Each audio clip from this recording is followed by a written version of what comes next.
Level 1. The Applicant. It starts the way most life-changing decisions start. With an online form and questionable Wi-Fi. You type your name, your education, your work history that suddenly sounds way more impressive than it actually is. You click submit, and then begin the ancient government ritual known as waiting. 6 months pass. You forget you even applied. You assume they rejected you. You emotionally move on. Then one random Tuesday, an email appears. They want to interview you in Virginia. You pay for the flight yourself, of course, because nothing says top secret government agency like budget cuts. The building looks painfully normal. Fluorescent lights. Bad coffee. Carpet that has witnessed things, terrible things, mostly spilled coffee. A man in a gray suit interviews you for 4 hours. 4 hours. He asks everything. Where you grew up. What languages you speak. If you've used drugs. If you've been arrested. If you've traveled anywhere interesting. Interesting meaning countries your mom warned you about. The questions feel random. They are not random. They're building a psychological profile so detailed it probably knows your favorite childhood snack. They're looking for patterns, weaknesses, contradictions. Most importantly, lies. You pass the interview. Which is impressive, because most people can't even pass a job interview at a mall. But now comes the fun part. The polygraph. You sit in a chair. Sensors on your chest. Your fingers. Your arm. You look like a science experiment that made poor life choices. A technician asks questions while watching screens full of lines and numbers. Have you ever committed a crime you weren't caught for? Have you ever betrayed a friend? Have you ever had thoughts of harming yourself or others? Important detail. The machine cannot actually detect lies. But you don't know that. And your body definitely doesn't know that. So you sweat. You stutter. You suddenly remember every bad thing you've done since kindergarten. You tell the truth, because fear is surprisingly motivating. 3 weeks later, a letter arrives. You open it slowly. Dramatically. Like a movie character who knows background music is playing somewhere. You've been accepted. Welcome to the CIA. No pressure. Level 2, the Trainee. They send you to a place hidden inside Virginia woods. Locals call it the farm. Which sounds peaceful, like somewhere you'd pet goats and drink fresh milk. It is not that kind of farm. This one has 9,000 acres. Fences. Armed guards. 0 goats. And significantly more psychological damage. For the next 18 months, this is your entire world. Your new daily routine. Wake up at 5:00 a.m. Run 5 miles before breakfast. Because apparently spying requires cardio. Then classrooms all day. Foreign governments. Terrorist networks. Intelligence tradecraft. Tradecraft is just a fancy word meaning sneaky professional behavior. You learn surveillance detection. Like noticing the same car behind you 3 turns in a row. The same guy reading a newspaper for 2 hours. The same woman appearing in multiple random places. Basically, you develop trust issues as a skill set. Then comes the fun spy stuff. Picking locks. Cracking safes. Planting bugs. Photographing documents secretly. All the things that would get a normal person arrested, but here earn you good grades. Then the darkest lesson. Recruiting assets. Convincing real human beings to betray their own countries. You study psychology, persuasion, manipulation. You learn the 4 motivations. Money. Ideology. Coercion. Ego. According to the CIA. Everyone breaks somewhere. Comforting thought. The washout rate is 40%. Not because people are weak. Because some people discover they still have a conscience. Awkward. You graduate near the top of your class. They hand you a badge, a cover identity, and a life that will slowly ruin your ability to trust anyone ever again. Congratulations. You are now a CIA operations officer. And the real story hasn't even started yet. Level 3, the case officer. Your first posting is overseas. Eastern Europe. A country that used to belong to someone else, and still isn't sure who it belongs to now. Officially, you are a political attaché, which is diplomatic language for professional small talk specialist. You attend receptions in uncomfortable suits, drink warm wine, and pretend to care deeply about agricultural policy. You smile. You shake hands. You remember everything. Because unofficially, you're not here for diplomacy. You're here to spy. Your real job is simple to describe and complicated to live with. Recruit assets. Assets is a very clean word for something extremely messy. It means convincing real people betray their own country, their own colleagues, sometimes their own friends. All in exchange for Money. Protection. ideology, or just someone finally listening to them.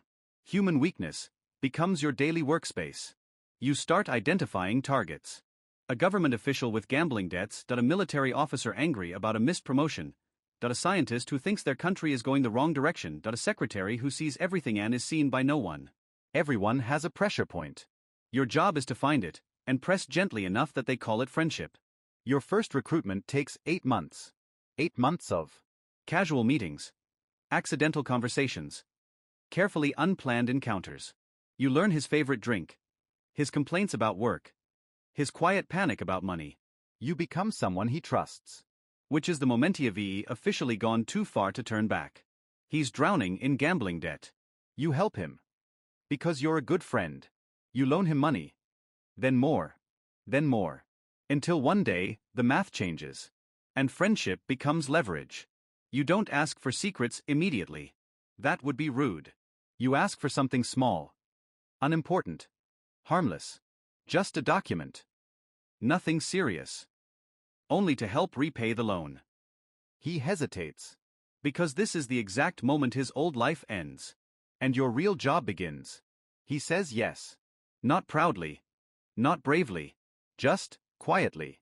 The way most betrayals happen in real life. You now have an asset inside a foreign ministry. You write the report. Send the cable. Use calm, professional languagito describe something morally complicated. Your supervisors are pleased. You should feel proud.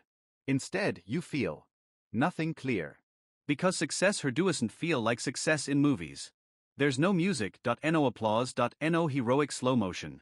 Just paperwork, and the uncomfortable realization that this is only level 3. And things are about to get much more dangerous. Level 4, the knock. Most intelligence officers live behind a safety net. They work in embassies, carry diplomatic passports, attend meetings with free snacks and polite lies. If they get caught doing something illegal, they're declared persona non grata, which is diplomatic language for, please leave immediately, but in a classy way. They go home. Career slightly awkward. Life mostly intact. Then there's the other option. Non-official cover. Inside the agency, it's called NOC. Pronounced like knock. Which is fitting, because if this goes wrong, someone will absolutely be knocking on a very locked door. No embassy, no diplomatic immunity, no government connection on paper. If you're caught, the CIA denies you. The State Department denies you.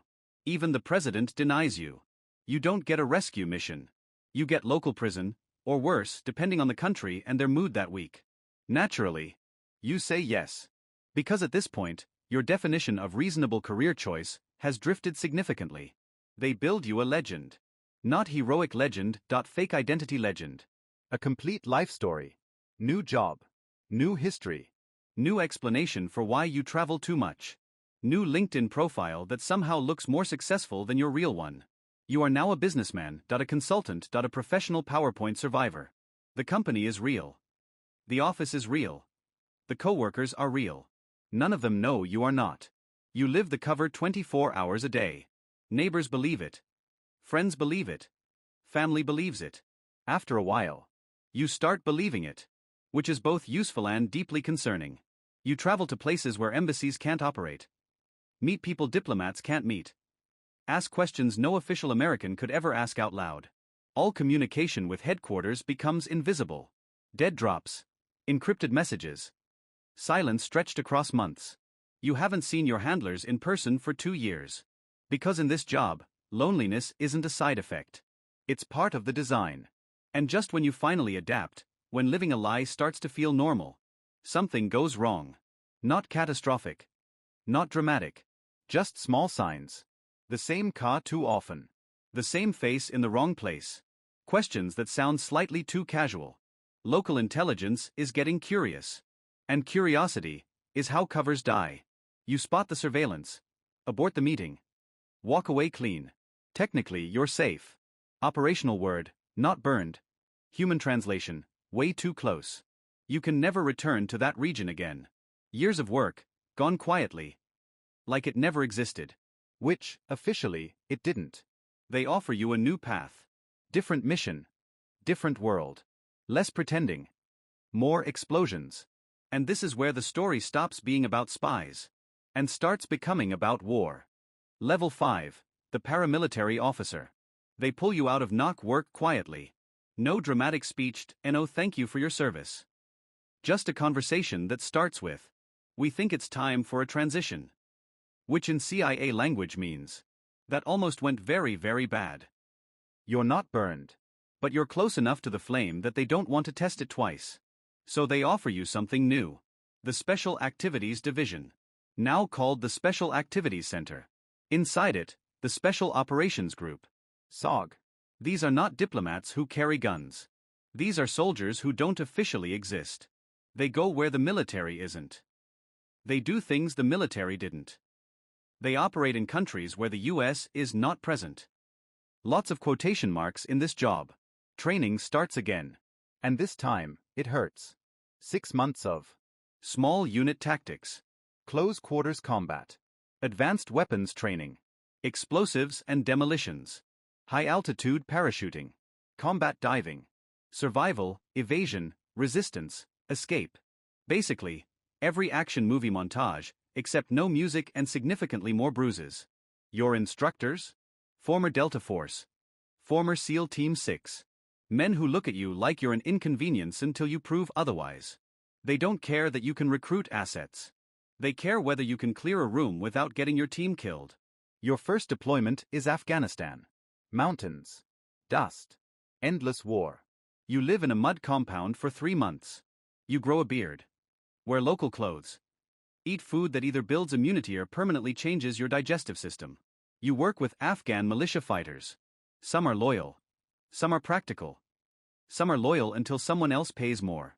Trust becomes flexible. Your mission, hunt high-value targets. Al-Qaeda leadership. Taliban commanders. Bomb makers responsible for American deaths. You gather intelligence. Confirm patterns. Call in drone strikes. You watch through binoculars as Hellfire missiles turn buildings into smoke. Sometimes the target is inside. Sometimes the intelligence is wrong. Either way, the explosion looks the same. You tell yourself it saves lives. You tell yourself it prevents bigger attacks. You tell yourself there's no perfect war. Some nights you believe it. Some nights you don't sleep. You're awarded a medal. It doesn't officially exist. For a mission that didn't officially happen. In a country where you weren't officially deployed. Your family thinks you're doing government work. Which is technically true. Just, aggressively incomplete. After 5 years of this, you are no longer the same person who filled out that online form. Your reflexes are sharper. Your patience is thinner. Your moral compass compartmentalized. And then they promote you. Which sounds like good news. Until you realize promotion means you're no longer just responsible for yourself. Now you're responsible for everyone else. Level 6, the team leader. 5 years in. You've survived enough deployments that someone decides this qualifies you to lead. Congratulations. You now command a team of 8. 4 career CIA paramilitary officers, 4 contractors who used to be special operations. They make 3 times your salary. You make the decisions. Fair trade. Your next deployment, Libya. Civil war. Gaddafi falling. Militias everywhere. Weapons depots being looted like it's a clearance sale for apocalypse supplies. Your mission. Locate and secure chemical weapons before someone with bad intentions and worse morals finds them first. Mustard gas.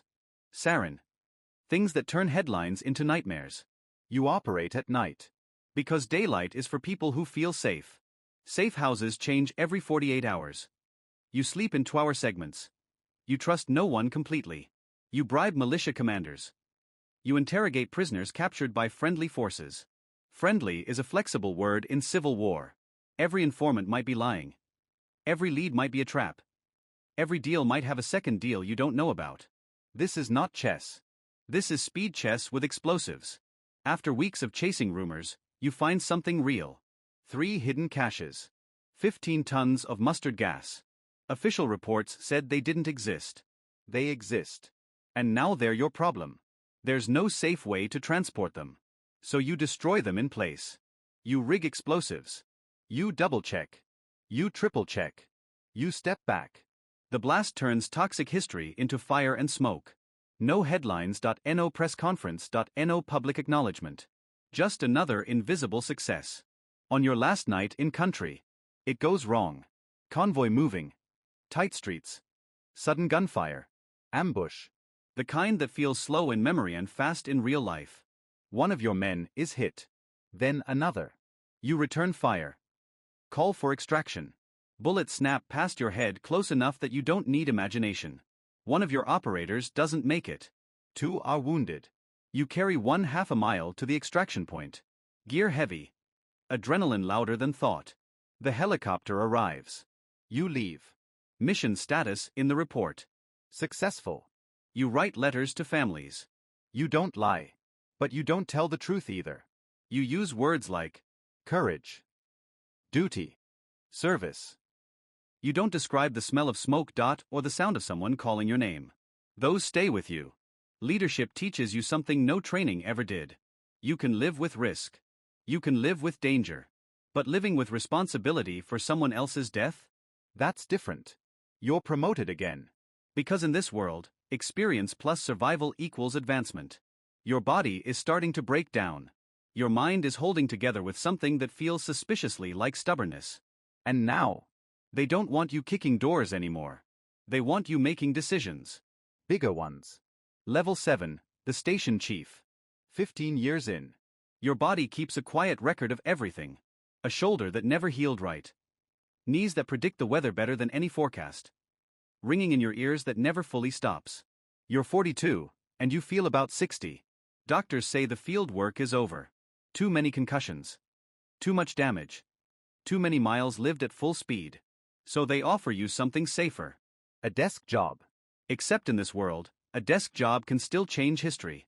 Chief of station. The senior intelligence officer in an entire country.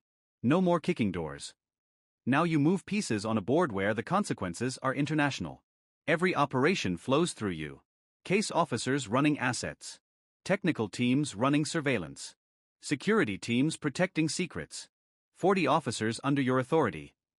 Hundreds of local assets connected to them. Each one a risk. Each one a responsibility. Each one a potential headline if something goes wrong. Your mornings start with the ambassador. Careful conversations. Careful wording. Careful avoidance of saying the quiet parts out loud. Diplomacy is theater. You are backstage, managing the props that could start a war. Then meetings with local intelligence services. Some are allies. Some are pretending. Some were your assets years ago and now run their own agencies. Everyone smiles. No one trusts anyone. Completely normal professional environment. Washington wants results. The embassy wants no incidents. The host country wants to know why Americans keep appearing in inconvenient places. You balance all three. Every day.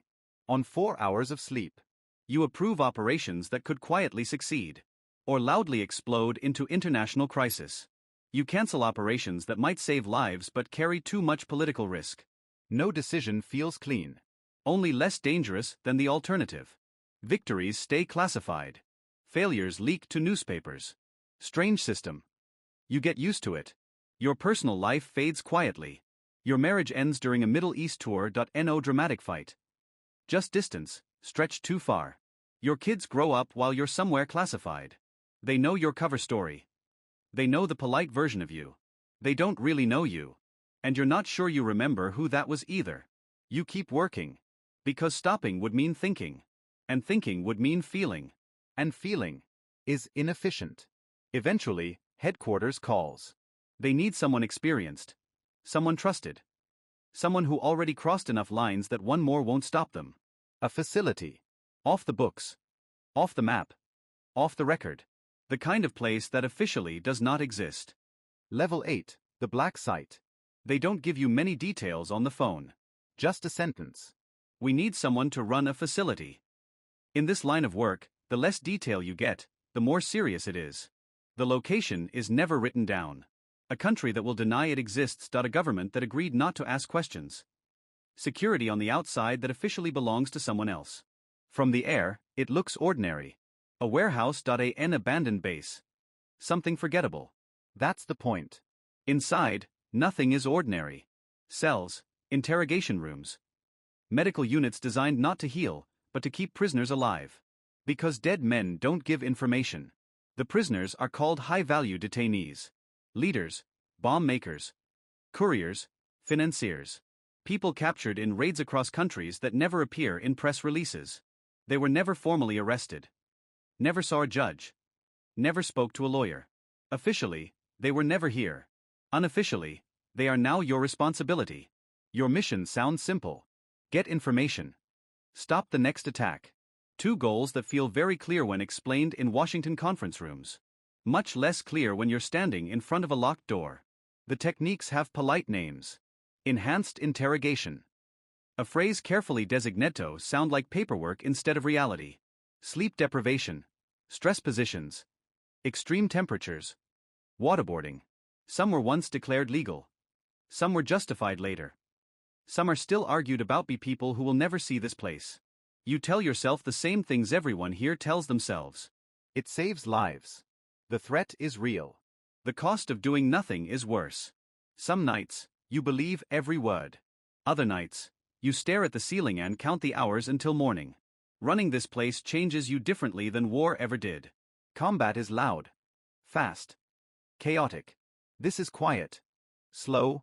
Permanent. There's time to think here. That's the dangerous part. 2 years pass. No headlines. No recognition, no proof any of it happened. Just reports. Decisions. Memories that don't fade when you want them to. Eventually they rotate you out. No ceremony. No thank you. Just another quiet transicionto somewhere brighter, and somehow heavier. Someone else takes your chair. You don't ask who. Because knowing won't help. You return to headquarters. Back to the building where this entire life started. But this time, you're not walking in as an officer. You're walking in as someone who helps decide everything. Level 9, the division director. You're back at headquarters. Back where the journey began.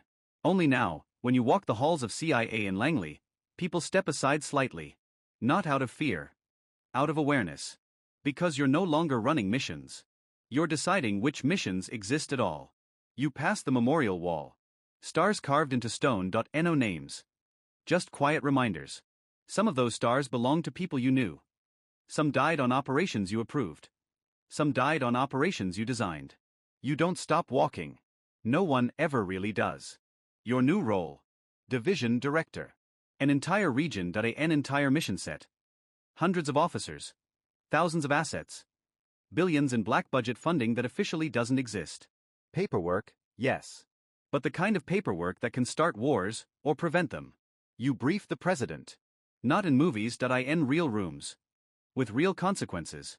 You sit at long tables beside defense secretaries and national security advisors while maps glow quietly on screens. Decisions happen in calm voices. Targets. Timelines. Risks measured in human lives but discussed in professional language. You recommend covert operations in countries where the United States isn't officially operating. Lines blur. Allies who spy on you. Enemies who secretly cooperate. Places where today's part narrows tomorrow's headline. You learn something simple and uncomfortable. Geography matters less than interests. And interests change fast. Some intelligence prevents attacks.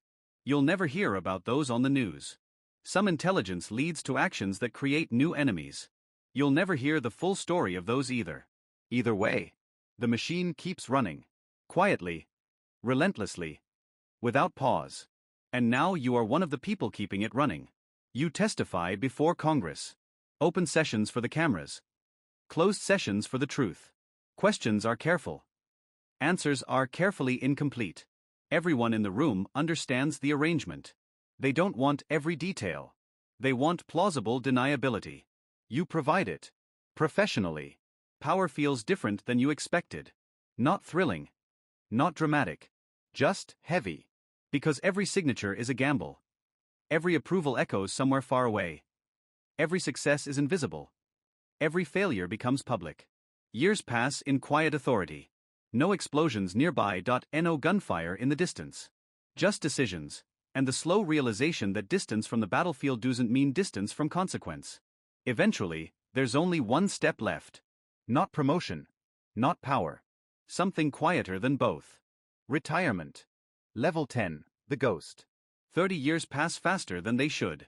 30 years of places you can't name. Operations that never officially happened. People you trusted, and people you convinced to betray everything. 30 years of secrets stacked quietly inside your memory. Retirement doesn't come with celebration. Just a small ceremony in a conference room that looks exactly like every other conference room. 50 people attend. Most of them have known you for decades. A few are officers you trained who now run parts of the world you once walked through alone. There's a speech. Words like service, sacrifice, duty, country. Everyone applauds. Some of them cry. You accept a medal few citizens will ever hear about. It goes into a box in your closet. Because you can't display it. Can't explain it. Can't tell the story behind it. You sign more papers. More promises of silence that last longer than your career ever did. Everything you saw. Everything you did. Everything you know. Classified, for the rest of your life. You move to a quiet house in Virginia. Far from embassies. Far from war zones. Far from the constant noise of decisions. The government takes care of you financially. Good pension. Good health care. Material comfort, emotional silence. Friends are few. The people who understand your past are scattered across the world or gone. The people from your life before only know the cover story. They know a version of you. Not the real one. Sleep is unpredictable. Some nights are peaceful. Other nights, you wake at 3:00 a.m. and walk the perimeter of your own property looking for threats that aren't there anymore. Old habits don't retire. They just fade slowly. Memories visit often. Assets who were caught. Operations that failed. Interrogations you still replay in silence. Decisions that saved lives, and decisions you're not sure about. None of it officially happened. None of it will ever be acknowledged. You carry all of it alone. Time keeps moving. It always does. Somewhere, a young person is filling out an online application. Dreaming of adventure, of purpose, of being part of something bigger than themselves. They're imagining movie spies. Heroic music. Clear victories. They don't know about the loneliness. The compromises. The quiet weight that never fully leaves. But they'll learn. They always do. And when you're gone, there will be a star carved into stone. No name. No story. Just one more silent mark in a war most people never see.